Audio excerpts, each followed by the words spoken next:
Well, good afternoon, everyone. Good afternoon. And I don't know about you, I'm going to keep repeating myself until I know we're actually live on air. Got my sunglasses on. No news there then. I actually work in the shop in my sunglasses because sometimes, because they're prescription and I've lost all the millions of pairs of glasses I've had in life, then that's because I can see better with these on. So anyway, so welcome back, Jamie. Jamie, and welcome back, Em. Who's going first to tell us why you're here? Come on, Jamie. Why am I here? Well, because I'm actually quite excited today because the topic is industry. So I was just really sort of excited to get stuck into that topic because as a person who I own my own business and I'm self-employed, that I've really been on a roller coaster this last few weeks about what that means for me and my business and also what it means to support people as a mental health counselor who are going through the same thing as me at the same time. So just a really, really exciting topic. And it's Fun Friday, and who doesn't want to be a part of that? Oh, Jamie, absolutely. Who doesn't want to be a part of our Fun Friday? And I'm sure, you know what, we're not sure in terms of looking at stats how many people are going to be watching our shows, but I do know, I mean, like this morning, Emma, we have people in from Turkey, Australia, America, and it is just so lovely when we've got contacts all around the world. I mean, Jamie, you know, I'm sure some of your friends will have seen you, and certainly Emma, you know, and Perry was on this morning. It was brilliant. So anyway, talking about industry, what do you think, you know, I mean, crikey, we've been on the news, we're constantly seeing about, you know, car garages. I read this morning only about 167 cars had actually been made. I don't know whether that was in the whole of UK, don't quote me on that, or whether it was one company, or I didn't actually quite read too much about it. But, you know, we're so fortunate around where we are here in Cheshire to have, you know, a great big, obviously everybody's heard of Crewe railway station. I believe it is the middle point of Great Britain, England, I don't know, but it's all changed at Crewe. So we've got the railway station, we've got Bentley Motor Cars, which was originally Rolls-Royce. I did write quite a big chapter in my book about that, and did quite a bit of research at the time. But then also we've got Cheshire cheese and grinning like a Cheshire cat. So the industry around us, you know, we've got so much, and indeed, like everywhere.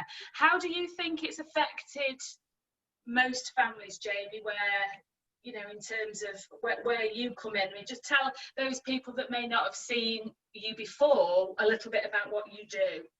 Okay. Well, I am a counsellor, so I'm a mental health counsellor.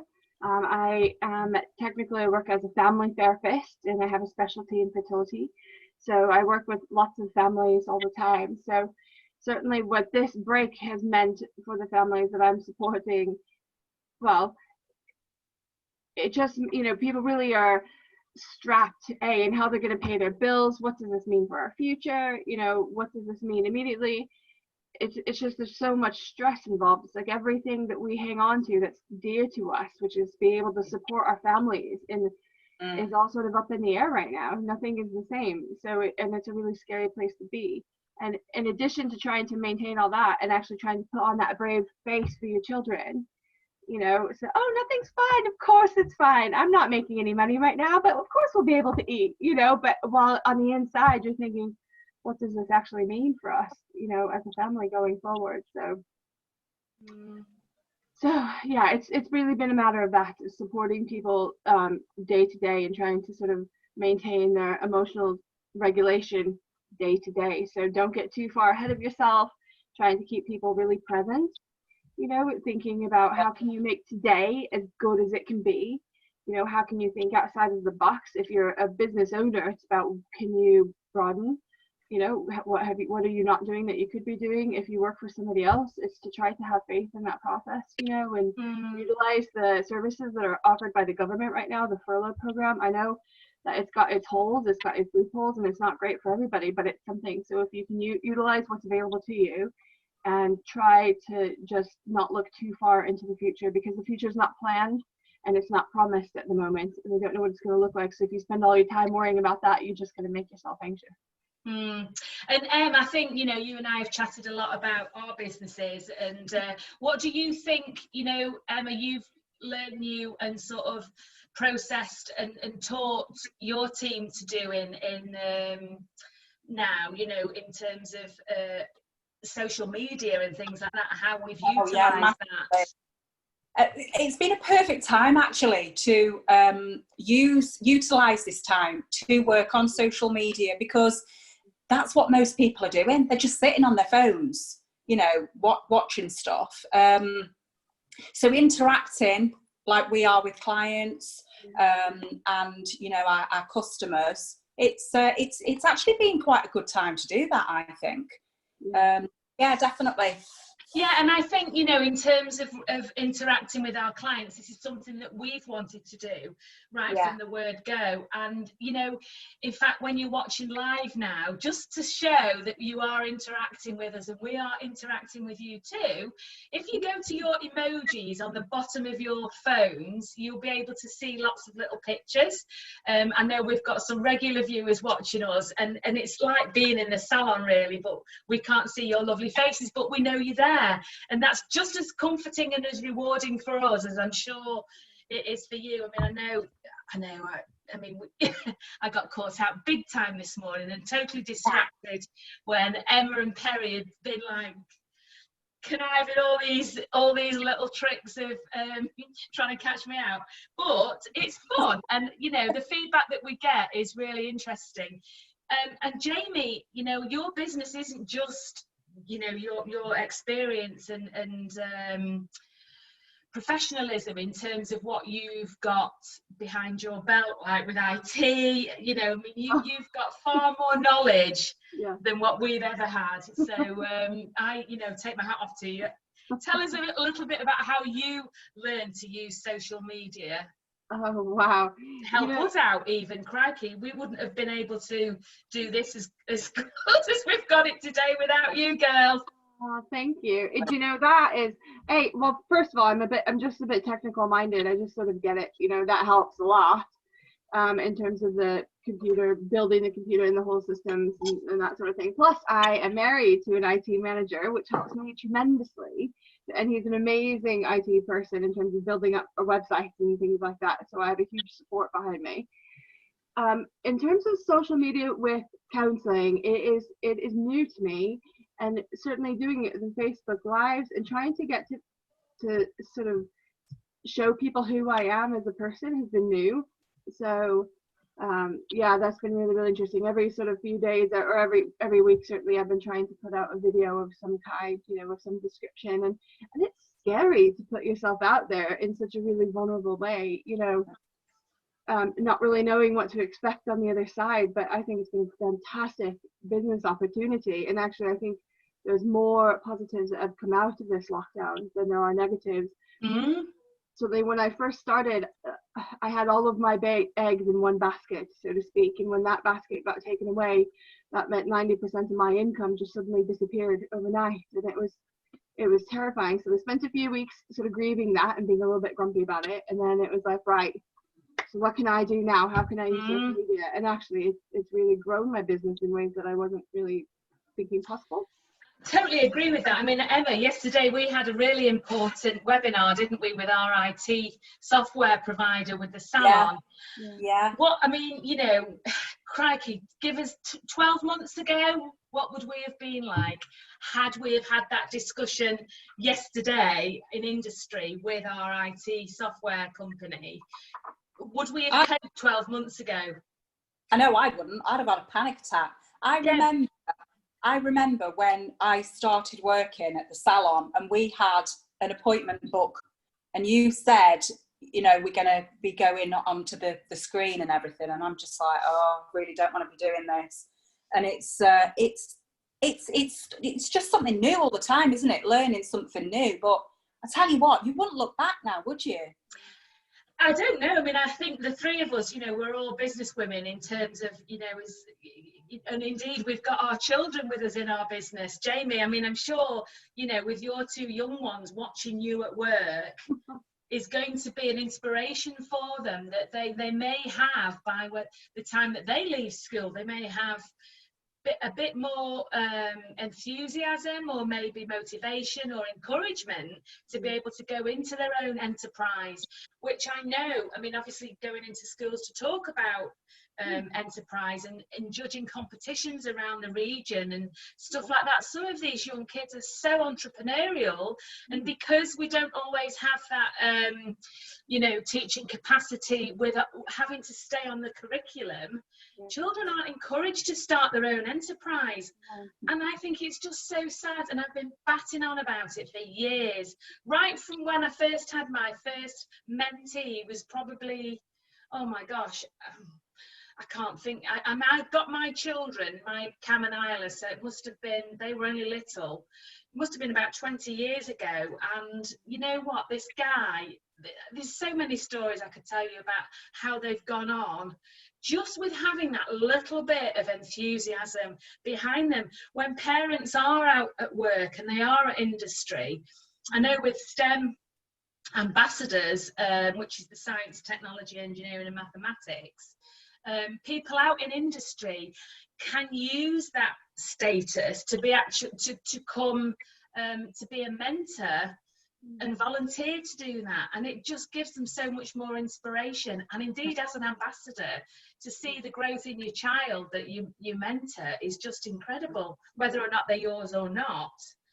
Can I just point out that some of the worst employees in the world, they're labeled as bad employees because they're dreamers, or they just look outside the box too much. And actually those are the entrepreneurs of the future, aren't they? The people that maybe didn't do so great academically. And there's lots of different places for people in the world. It doesn't always have to look like one path. We don't have to be on the same path.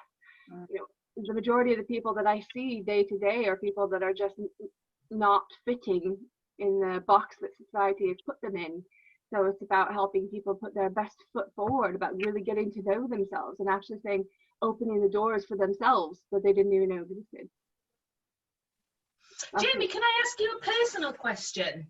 I might not answer, but yes, ask away. I know this is a professional call, and I'm going to ask Emma, I'll put it out to you as well. Did you always have a goal that one day you sort of want to work for yourselves? Oh, did I always know that I wanted to work for myself? I'm not sure if I knew that I wanted to work for myself, but I know that I knew that I couldn't work for other people. Does that make sense? It does. Yeah. And I've seen you working for other people. And I give it my all. I've always given everybody absolutely. my all. And but it was just like, who am I working for? Because it's not enough for me to work for money. That's never been a big enough incentive for me. I want to make a difference, and I want to know that I'm following my path. I don't want work to feel like work. And it doesn't. And certainly the damage to that is having to really rein myself in and make sure I don't work too much, because it doesn't actually feel like work to me. So I could do it 24 hours a day because I love it so much. That's been my goal always. And what about you, Em? What about in your school days? What were you like? Did you always know that you wanted to work for yourself, or? Oh my goodness, no, not at all. Well, when I was at school, I wanted to join the police. Did you? Did you? Oh yeah. With handcuffs, Emma, in your pocket. Oh, absolutely. Naughty. We're not being naughty, Jamie. Yeah. So, and funnily enough, well, anyway, I won't go into that. But no, as for self-employed, no, it scared the life out of me. I didn't think I was good enough. I didn't have the confidence. And it's only been, I'd say, on a serious note, since I've been working with Sal, that it's boosted my confidence. I've just, I don't know, I can't explain it, but So yeah, and I think, it takes, like you were saying, Jamie, it takes all types of people to make the wheel go round, don't you? And obviously when you study a little bit more about business, which again, Emma, you know, I was remedial at school and never come out with anything. We all know that story. I bat on about that as well all the time. But it just goes to show, if you've been through that pain of constantly being told that you'll never go anywhere, you're not good enough, sit down, shut up, be quiet, get out, you know, and then suddenly you realise that, well, hang on a minute, well, how come, why is it that I'm wrong and I'm in trouble when some of the ideas that you come up with are really good? They are. About myself, I'm saying it about, you know, when we work in any industry, you know, there's things you can take like Myers-Briggs, psychology, psychometric testing, isn't there? And then we've got Belbin, who is another one, which, you know, and Tuckman's theory, and all these different theories that go on behind the scenes when you're studying this sort of management. But you realise that every individual has a valid point, whether it's daft to one person or not, you know. And I don't know, hands up if you agree that, you know, when you've been in a situation or a meeting and you've come out with something and people look at you as if to say, "She's for real." It happens to me all the time. Oh my gosh, it does me. Jamie, tell us a little bit about an incident recently that I know we've all experienced, when you've come up with an idea or you've done something and then someone else has magpied it or pinched it, you know, to use for their own significance. If somebody's pinched to see that. I mean, you know, I don't expect you to, you know, obviously I hope I've not put you on the spot there, but I know how I felt, and you know, I was absolutely upset, cross, all the emotions that go with it, but I was a little voice in a great big pool of Cheshire County Council at the time. So who was I to complain? Just so what? Because I've been working for myself forever. Do you know, if I see something that I've just put out there or something, because I tend to just put ideas out there and I think out loud, because the best thing about thinking out loud is there's always going to be people that can say, oh, I can help you with that, or oh yeah, we can do that together. So if you think out loud, it's about making your dreams turn into goals, you know what I mean? And it's having people help you, because you can't do everything by yourself.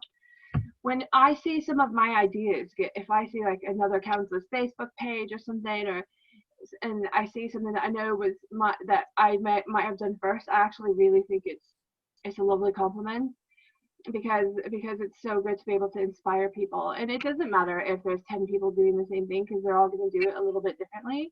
And you know, certainly in my industry, not every client is going to want to work with me, but they might want to work with that particular person. Do you know what I mean? And as long as they're getting the support they need, it doesn't really matter how they go about it. So I think if somebody nicks your idea a little bit or gets a little bit too close to yours, I think it's a huge compliment that you're doing something right. And people are always watching, you know, and if people are watching you and if people are talking about you, then that means you're doing something right.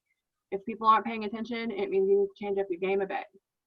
Yeah, it's true. It's a good point. Now, I think that as well, like you say, with our industry in terms of our skincare products and our business with that, you know, sometimes you get people that will gel better with Emma than you would with me, or, you know, even some people that I know that think, oh no, you know, perhaps it might be better with me rather than Emma, or, you know, we've got quite a few girls in our teams that, you know, we've all got different personalities, and it's okay to just be with who you are, isn't it? And who you want to choose to be with. So those of you that are watching this afternoon, in terms of industry and inspiration, what have you learned in lockdown? You know, next week we're going to be talking about talent, and what talents have you learned? What do you think you're going to go away with after lockdown? You know, do you think that you will move from the industry that you're in into a different industry? Do you think that you might start your own enterprise?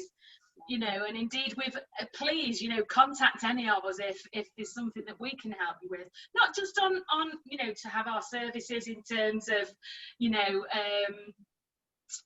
business. Just to pick our brains. Yeah, to pick our brains. And I think, you know, we set aside right at the beginning of this to sort of set each other up to win, step into each other's shoes, and you know, next we should have had the guys on with us today, but Jason is gone off for a picnic. Social distancing. Oh, great, yeah. He's gone off for a picnic, but I had a chat with him earlier this morning, and he's just so inspirational. He's a BBC chef, so he's going to be joining us. And so we've got lots of things lined up, and a lovely lady I've met that is just such an incredible singer. Wait till you hear her, oh, gosh, it's so exciting. Anyway,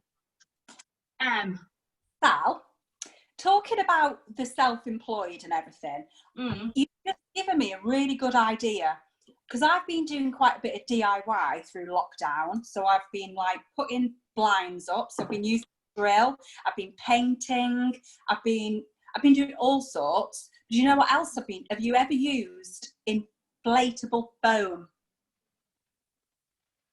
To go in a drain pipe behind my backwash sink in the year about 1990. Picture this, guys. So, Sally, the mask that you gave me, I was practicing wearing these masks, which were making me hyperventilate. I'd got my glasses on, I'd got gloves on. I had to get up in the loft because I've got holes in my roof. Ooh. So I thought, what can I do there? Not safe to get somebody in. I'm going to do it myself. So I went up in the loft with my expandable foam. You can imagine. What happened? It wasn't very successful. But has it filled the hole? Well, I couldn't reach all of them. And to be honest with you, just going everywhere. But I think it might have helped a little. But I definitely won't be going into that industry. I'll stick with hairdressing. Okay, so even if we did, I think, we should do a call on what we've learned and what we can, teach each other to do. What have you done, Jamie? I cut my own fringe. What do you think? It was looking good. What did you cut it with, Jamie? Scissors.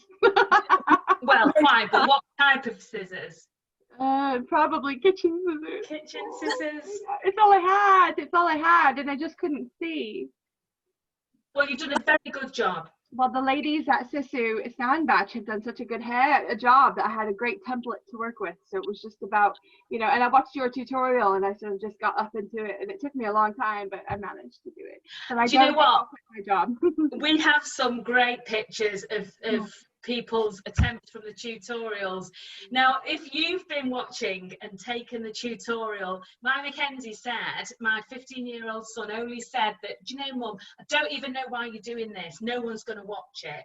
And we're nearly up to 11,000 people now. So, it just goes to show, doesn't it, and that's gone viral from just, us putting it out. I mean, it helps people. I really don't care. And it's not about, it's great to have the numbers, but just think about all those people that have been able to do a haircut. They may have learned a trade from it. They may have been inspired. They may think that, do you know what, I'm going to do that. Or they may have been a closet hairdresser, Jamie, for years and years and years, and not been able to do anything that they, that they thought they could. So if you've been cutting your hair and you want to go into our prize draw, we say this every week. We've got a pair of GHDs. We're not telling you which type they are, but prize draw is, we've got to see the evidence of your home haircut. It doesn't matter who it's on, but it has to obviously be done at home. And we are going to put all the ones in a prize draw, and we're going to pick a name out to see, what we think our best haircut is. There is going to be a booby prize. So it's going to be the best of 10. So now I'm going to have to just put my glasses on because I can't see. I can't see the time. Right, okay, so we've just got 5 more minutes and then we're back out in the sun. Can I just say as well, just before we do finish, guys, I do absolutely, I'm so grateful for the way you've helped out on our calls, every single one of them. I do think we should play back some of the tapes in terms of what happens before and what happens after, because I do think some of our conversations, what we're wearing, what wearing under all this, what we've had to, I mean, crikey, since yesterday we had an IT issue in our office and Cam wasn't here, so Jamie's IT Alan, her husband, helped me out and was taking photographs. There's wires everywhere. Wow. But do you know what? I'm sure you'll agree we've all just tried our best to see our clients, haven't we, Em? Yeah, definitely. Yeah. I think it will have really helped a lot of people. I do hope so. So, Jamie, if people do want to get hold of you, again, you know, where do we get hold of you? Through? Yeah, this is fantastic. I'm just going to plug something really quick. So this week I've launched something new, a new sort of branch off of my practice. I've done a bit of CPD and some online courses to learn how to do it properly, to offer ecotherapy as a part of my remit, which is sort of taking talking therapy out into nature. So we've been doing sort of walks in the countryside with some of my clients, and it has been so successful this week, and it's been so well received. So yes, if something like that might appeal to you, dogs are so welcome. So it's just a walk, it's a talk, bring your dog, let's go for a walk and let's see what we can do, how we can sort of unlock some of your blockages. Then you should definitely get in touch. And the best way to do that is through either Facebook, just go to Akeso Counseling, which is AKESO Counseling, or you can get in touch with me through Sisu, because I'm on your website, aren't I? So you can always get in touch with me there. Yeah, I'm pretty easy. Just Google Akeso Counseling, and there I am. Great. Okay, and so can I just ask a question on that then? Do you actually, at the moment, are you walking with the client social distancing, or are you doing through the camera? No, well, so my whole work up to this point has been Zoom, which is fantastic because it just gives you an option to see people. But this week, the rules were relaxed a little bit, so you could meet one member per household out social distancing. And so for some of my clients who are sort of living alone, it has been an absolute opener for them, because they've been really struggling with isolation, depression. People have been feeling like are hurting themselves even. That's how bad it's been for some people. So to say, hey, let's go out and let's have a talk. Let's see each other face to face. So yeah, it is side by side, 2 meters apart. You know what I mean? We talk about boundaries. We make sure everybody feels safe. You know, we try to go somewhere where it's confidential, and we try to maintain that as much as we can. And it is really good work. And I think that lends itself into what we do, doesn't it, Emma, with our natural heuristic skincare, and you know, all the things that we believe in with our products, in terms of our Juice Plus products, you know, our CBD and Tropic, you know, that we just adore, because it's just all about nature. So just keep it nature, keep it normal, and don't try and complicate things. So anyway, so thank you very much. What are you two going to do this afternoon? Wow. It's Fun Friday, isn't it? So I might have a bit of a cheeky drink in the garden. Oh, nice. And Emma? Well, I think I might have a cheeky drink. Who knows? Okay, well, thank you so much for joining us, and great to see you again. Thank you so much for joining us, everybody, and just keep on sharing, keep on in touch, and just watch out for next week.